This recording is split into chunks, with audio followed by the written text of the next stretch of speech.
పేర్ని నాని మాట్లాడుతున్నారు. ఇప్పుడు ఆ లైవ్ చూద్దాం. మెగా చివరికి ఏం చేశారు? దగానే చేసింది మీరు. 2025 డిఎస్సి నోటిఫికేషన్లో మీరు చేసిన దగా కాదా? ఎన్నో ఏళ్లుగా కాంట్రాక్ట్ టీచర్లుగా విద్యా వ్యవస్థలో పనిచేసి పాఠాలు చెప్తున్నటువంటి వారికి వెయిటేజ్ మార్కులు ఇవ్వలేదు. మరి అన్నేళ్ళు వెట్టి చాకరీ చేయించుకుంటున్నాయి కదా ప్రభుత్వాలన్నీ కూడా. అది ఏ చంద్రబాబు నాయుడు గారి ప్రభుత్వం లేదా ఏ ప్రభుత్వం అయినా మరి దాంట్లో వెయిటేజ్ మార్కులు ఇవ్వకపోవటం వల్ల మరి వారు చేసినటువంటి సేవలు తక్కువ జీతానికి కాంట్రాక్ట్ ఉద్యోగాలు చేసినటువంటి టీచర్లందరూ కూడా వారికి అన్యాయం జరిగింది కదా.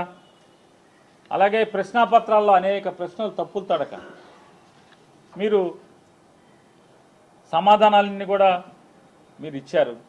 ఇచ్చిన దాంట్లో తప్పులు ఉన్నాయని చెప్పని అందరూ పిటిషన్లు పెట్టారు.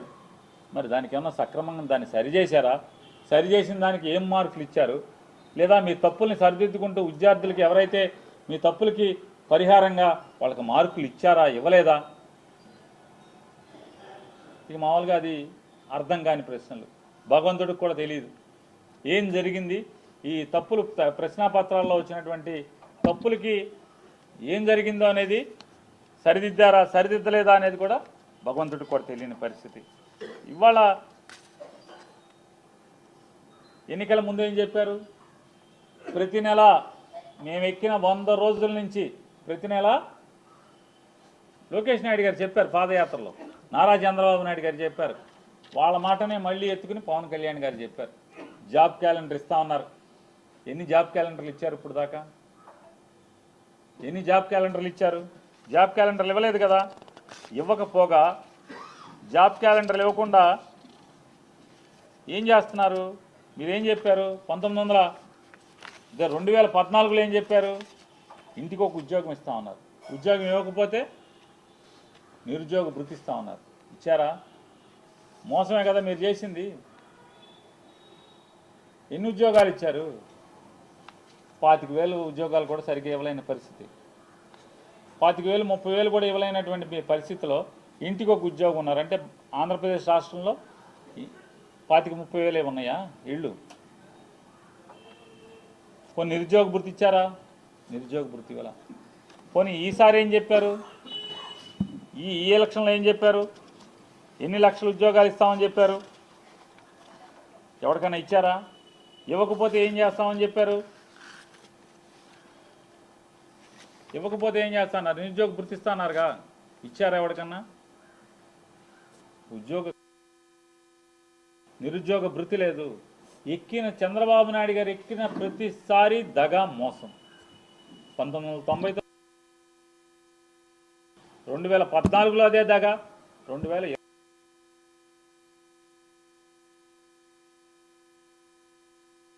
ఉద్యోగాలు కల్పిస్తామని చెప్తారు. లక్షల ఉద్యోగాలు అంటారు.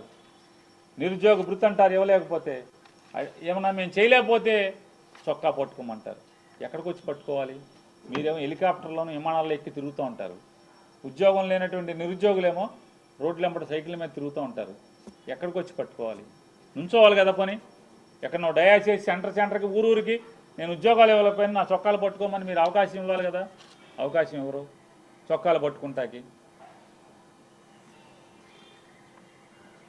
ఈ ఇంత దగా మోసం ఆర్భాటం ఇటువంటి హంగామాలు చేస్తూ చివరికి ఏంటయ్యా అంటే ఈ ప్రభుత్వం ఏంటయ్యా అంటే ఇదొక ఈవెంట్ మేనేజ్మెంట్ ప్రభుత్వం. ఎన్నో సంవత్సరాలుగా అనాదిగా పెన్షన్లు ఇస్తూ వస్తున్నారు. కొత్తగా ఒక్క పెన్షన్ ఇవ్వలేదు. పాత పెన్షనే ఈయన ఒక హెలికాప్టర్ విమానం హెలికాప్టర్ వేసుకెళ్తాడు, రెండు కలిపి. ₹1 కోటి షామ్యానాకి కుర్చీలకి అవుతుంది. అక్కడ ఈయన వెళ్ళి ఒక పెన్షన్ ఇచ్చి మళ్ళీ ఒక షూటింగు, ఒక నాటకం, దాన్ని ఏమంటారు, ఒక స్కిట్టు, ఒక షార్ట్ ఫిల్ము, ఇదంతా ముందే మ్యాచ్ ఫిక్సింగ్. ఏదో ఆయన సడన్గా వాళ్ళ దగ్గరికి వెళ్ళినట్టు, ఆటో ఎక్కినట్టు, ఆడికో మైక్ ఉంటుంది, ఈడికో మైక్ ఉంటుంది, ఆయనకో మైకు ఈయనకో మైకు, ముందే మైకులు ఎట్టుకుంటారు, సర్ప్రైజ్ లాగా వెళ్తారు. అదా ఇదా అని పాఠాలు వదిలి వేస్తారు. కర్నూలులో కాయగూరలు కొనుక్కుంటాకి వెళ్ళారు కదా, ఇంటికి కాయగూరలు కొనుక్కొచ్చారు కదా, ఉల్లిపాయలు కూడా కొనుక్కొచ్చారు కదా, కర్నూలులో మార్కెట్ రైతు బజార్కి వెళ్ళారు కదా. రైతు బజార్లో ఉల్లిపాయలు రోజు మార్కెట్లో రోడ్ల మీద పారబోస్తున్నారు రైతులు, పట్టించుకోరా అని అడుగుతున్నాను. ఫోటోలు మాత్రం సినిమా తీసుకొచ్చేశారు. రైతు బజార్కి వెళ్ళి ఉల్లిపాయలు కొనుక్కొచ్చారు, మామిడికి ఇవ్వాలి ఉల్లిపాయలు అని చెప్పని. ఇవాళ పరిస్థితి ఏంటి? మళ్ళీ తొంగి చూడరా. పండించేటువంటి మొత్తక ధాన్యం ఎవడో తింటాకి పనికిరావు, అది సారా బ్రాందీ తయారు చేయడానికి మాత్రమే. బియ్యం ఎవడో తిండో, మా బియ్యం కాపు సారాకి బ్రాందీకి ఆల్కహాల్ తయారు చేయడానికి మాత్రమే పనికొస్తాయి. మరి పొగాకు పండిస్తున్నారు కదా, పొగాకోడికి గిట్టుబాటు ధర ఇప్పిస్తున్నావా? మిర్చికి గిట్టుబాటు ధర ఇప్పిస్తున్నావా? ఏ పంటకి? కందులకి ఉందా గిట్టుబాటు ధర? పెసలకి మినువులకి గిట్టుబాటు ధర ఉందా? శనగలకి గిట్టుబాటు ధర ఉందా? ఉల్లికి గిట్టుబాటు ధర ఉందా? దేనికి గిట్టుబాటు ధర ఉంది? అరటికి గిట్టుబాటు ధర ఉందా? ఏ పంటకి గిట్టుబాటు ధర ఉంది? పసుపుకి గిట్టుబాటు ధర ఉందా?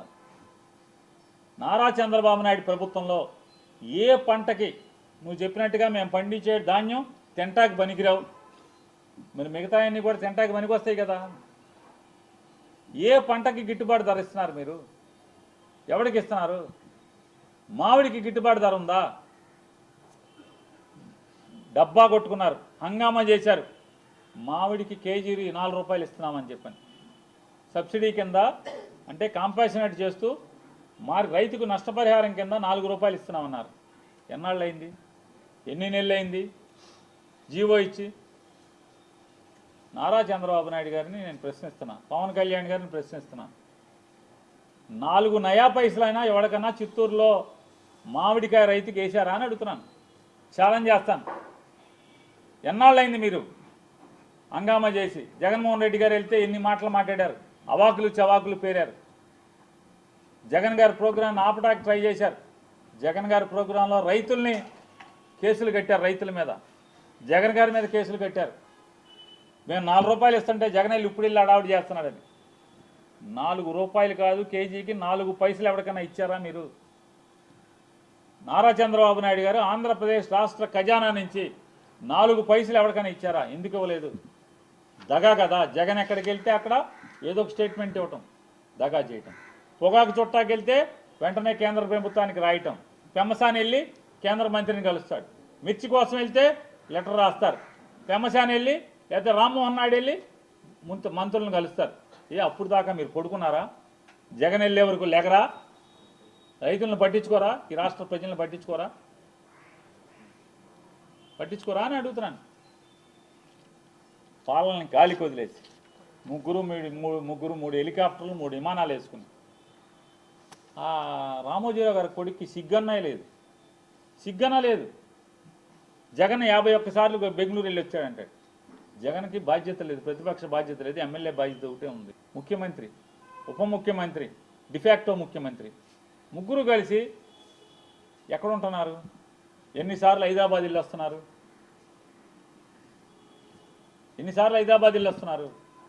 శుక్రవారం కొడుకు వెళ్ళిపోతాడు, మళ్ళీ సోమవారం నాడు వస్తాడు. శనివారం తండ్రి వెళ్ళిపోతాడు, సోమవారం నాడు వస్తాడు మళ్ళీ. ఈయనేమో అట్నుంచి అక్కడే ఉంటాడు. వారానికి ఒకసారో 2 సార్లు లేకపోతే 10 రోజులకు ఒకసారో ఆయన షూటింగ్కి వచ్చినట్టుగా ఇక్కడికి వచ్చి వెళ్తాడు. ప్రత్యేక విమానంలో వస్తాడు. జనం సొమ్ము కదా, జనం సొమ్ముతో మీరు విమానాల్లో గాల్లో చక్కర్లు కొడతారు. పోనీ ఎక్కడన్నా ఏదన్నా జరగకపోవడం జరిగితే, ప్రజలకు కష్టాలు వస్తే, రైతులకు కష్టాలు వస్తే వెళ్ళి చూసినోడు ఎవడన్నా ఉన్నాడా? జనం సొమ్ముతోనే కదా తిరుగుతున్నది. హెలికాప్టర్లు విమానాలు వేసుకుని వెళ్ళరా? ఎక్కడికి వెళ్ళరు, చూడరు. సిగ్గు లేకుండా జగన్మోహన్ రెడ్డి గారి మీద పడేడుస్తారు మీరు. నేను అడిగేది మిమ్మల్నే, రామోజీరావు గారు అబ్బాయి గారు భారతి గారి మీద పడేడుస్తారు. తప్పుడు రాతలు రాస్తారు, విషపు రాతలు రాస్తారు.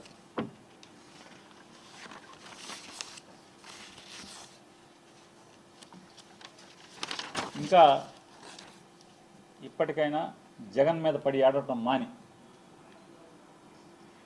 కూటమి ప్రభుత్వం కానీ లేదా ప్రభుత్వాన్ని మోస్తున్న మీడియా కానీ జగన్మోహన్ రెడ్డి గారి మీద పడి ఆడటం మాని జనం కోసం మీ మీద ఎన్నో ఆశలతో ఎన్నో అభూత కల్పనలు అరిచేతిలో వైకుంఠం చూపించారు ప్రజలకి.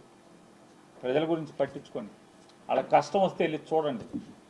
ఇంకా ఇప్పటికి సంవత్సరం 16 మాసాలు అయిపోయింది. ఇప్పటికి 16 మాసాలు అయినా కూడా ఇంకా జగన్ మీద పడి ఆడవటం, ప్రజలకు ఏం కావాలో చూసి ఆడవమని చెప్పని హితవు పలుకుతూ నిన్న అసెంబ్లీలో జగన్మోహన్ రెడ్డి గారు ప్రతిపక్ష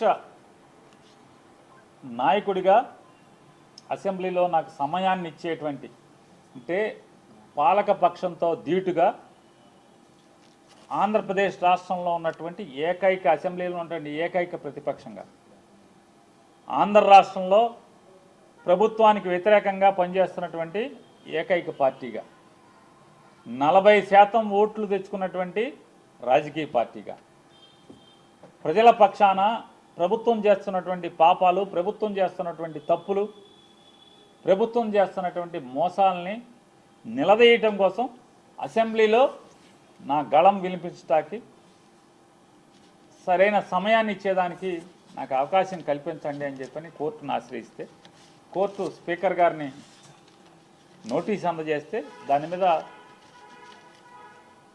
ఏమాత్రం వయసుకు కానీ ఆ కుర్చీకి కానీ కూర్చున్న కుర్చీకి కానీ విలువివ్వకుండా మరిచి మాట్లాడేటువంటి అవాకులు చవాకులు పేలుతున్నటువంటి ఆ వ్యక్తి మాట్లాడుతుంటే అతనికి తందానా అని భజన కొడుతూ కామినేని శ్రీనివాస్ గారు, కైకులూరు శాసనసభ్యులు, మాజీ మంత్రివర్యులు, 5 ఏళ్ళు దాదాపు 4 ఏళ్ళు 4.5 ఏళ్ళు నారా చంద్రబాబు నాయుడు గారితో పాటు మంత్రి పదవి ఎలగెట్టినటువంటి కామినేని శ్రీనివాస్ గారు లేచి మాట్లాడతాడు తనకు తనే. ఈరోజు దాకా ఏ రోజు కైకులూరులో దారుణాలు జరిగిన, కైకులూరులో కష్టాలున్నా, కైకులూరులో రోడ్లు బాగోపోయినా, కైకులూరులో గ్రామాలకు మంచినీళ్ళు రాకపోయినా, కైకులూరులో ప్రజలకు కష్టాలు ఎదురైనా, కైకులూరులో ఒక దళిత వాడ మీద జనసేన పార్టీకి సంబంధించిన వాళ్ళందరూ కూడా కిరాతకంగా పైశాచికంగా కత్తులతో దాడి చేసి హత్యాయత్నం చేస్తే దాని మీద ఏ రోజు కూడా మాట్లాడ్డాయన. పోలీసుని ఏ రోజు కూడా దండించడు, ఒక్కడిని నిలదీయడు. ఏంట్రా నా నియోజకవర్గంలో ఈ పాపాలు ఏంట్రా అని చెప్పని ఆయనే ఫోన్ చేసి సరెండర్ చేస్తాడు, ఎస్పీకి ఫోన్ చేసి వాళ్ళ జోలికి వెళ్ళొద్దని చెప్తాడు. ఆ పెద్ద మనిషి గారు నియోజకవర్గంలో పరిస్థితుల గురించి మాట్లాడకుండా ఆయన అసెంబ్లీలో మాట్లాడతాడు. సినిమాల గురించి, సినిమా రేట్ల గురించి, సినిమా వాళ్ళు వచ్చారని చెప్పాను. అదేమన్నా అసెంబ్లీలో జరుగుతున్నటువంటి అంశమా? అదేం చర్చ జరుగుతుండగా ఈయనేమన్నా లేచి మాట్లాడా? అది కూడా కాదు. లేచి తగుదనమ్మా అని మాట్లాడతాడు. ఏం మాట్లాడతాడు? చిరంజీవి గారినంట సినిమా వాళ్ళందరినీ కూడా నడిపించి వచ్చాడంట. నడిపించి వచ్చి నేను రాను మాట్లాడతాకి వచ్చిన తర్వాత వాళ్ళందరూ వచ్చాక మన సినిమాటోగ్రఫీ మంత్రితో మాట్లాడుకుని పొమ్మనండి వాళ్ళని, నేను రానని చెప్తే చిరంజీవి గారు పెద్ద పెద్ద అరుపులు అరిచాడంట, రంకులు వేసాడంట. తమాషాగా ఉందా అది ఇదని వెంటనే భయపడి జగన్ గారు వచ్చి వాళ్ళతో చర్చలు జరిపాయంట. అరే వయసుకి హోదాకి ఎమ్మెల్సీ చేసాం, మంత్రి చేసాం, మళ్ళీ ఇప్పుడు ఎమ్మెల్యేగా ఎలగబెడుతున్నాం. 80 ఏళ్ళ వయసు. ఇది విచక్షణ, ఇంగిత జ్ఞానం ఏంటయా అంటే గోతిగాడి నక్కలాగా మంత్రి కావాలి. ఆ సత్యకుమార్ గారిని రేపో మాపో పీకేస్తే మంత్రి ఇస్తాడేమో, లేదంటే 21 ఖాళీ ఉంది కదా దాంట్లో మంత్రి పదవి కోసం ఈ వయసులో కూడా ఊరు పొమ్మంటుంది, కాడి రమ్మంటుంది. 80 ఏళ్ల వయసులో పచ్చి పాపం మాటలు మాట్లాడటం అవసరమా ఆయనకి? అసత్యాలు. నిజంగా చిరంజీవి గారు గడ్డి పెట్టాడు కాబట్టి సరిపోయింది. వాళ్ళ తమ్ముడు గారు మాట్లాడినప్పుడు మళ్ళీ తమ్ముడు బాధపడతాడేమని సైలెంట్గా ఉండకుండా అదృష్టవశాత్తు బాలకృష్ణ లేచాడు. బాలకృష్ణ లేచి అంటే బాలకృష్ణకి బాధ ఏంటంటే ఇప్పటికే చచ్చిపోతున్నాడు బాలకృష్ణ. పవన్ కళ్యాణ్ ఉప ముఖ్యమంత్రిగా హెలికాప్టర్లో విమానాల్లో తిరుగుతాం, వాళ్ళ బావ వంగి నమస్కారాలు పెడతాం, ముఖ్యమంత్రితో సమానంగా జామర్లు ఉన్న కారు, ముందొక 3 పోలీస్ కార్లు, వెనక ఒక 10 పోలీస్ కార్లు. అసలు మామూలుగా పవన్ కళ్యాణ్ కారు దిగంగానే వాళ్ళ బావ కన్నా ఎక్కువగా ఓ 25 మంది పోలీసులు చుట్టూ సఫారీలు వేసుకుని తుపాకులు వచ్చుకుని ఓ 25 మంది పోలీసులు. కొత్తలాడిపోతున్నట్టున్నాడు మనోడు. మామూలుగా ఉడుకుతున్న అన్నానికి అడుగుని చెగలేపితే మామూలు పొంగు వచ్చినట్టుగా లోపల మ్యాన్షన్ హౌస్ ఫుల్లుగా. అసలు రాను రాను ఏమైపోతుందంటే ఇట్లాంటి వాళ్ళ మూలంగా ఆర్టీసీలో కండక్టర్కి డ్రైవర్కి డ్యూటీ ఎక్కేప్పుడు బ్యాందీ సారా తాగేప్పుడు పెడతారు. గొట్టం ఏంటంటే నోట్లో గొట్టం పెడతారు, బ్రీత్ అనలైజర్. ఆ బ్రీత్ అనలైజర్లో అసెంబ్లీ గేట్ కాడ కూడా తలుపు కాడ కూడా పెట్టాల్సిన పరిస్థితి వచ్చేసింది. రాబోయే ఇక మామూలుగా ఇట్లాంటి వాళ్ళు ఉంటే ఇక అంతే కదా, ఏమవుద్ది. అసెంబ్లీ తలుపు కాడ లోపల తలుపు తీస్తారు మామూలుగా హాల్లోకి లోపలికి వెళ్ళి అక్కడ బ్రీత్ అనలైజర్ పెట్టి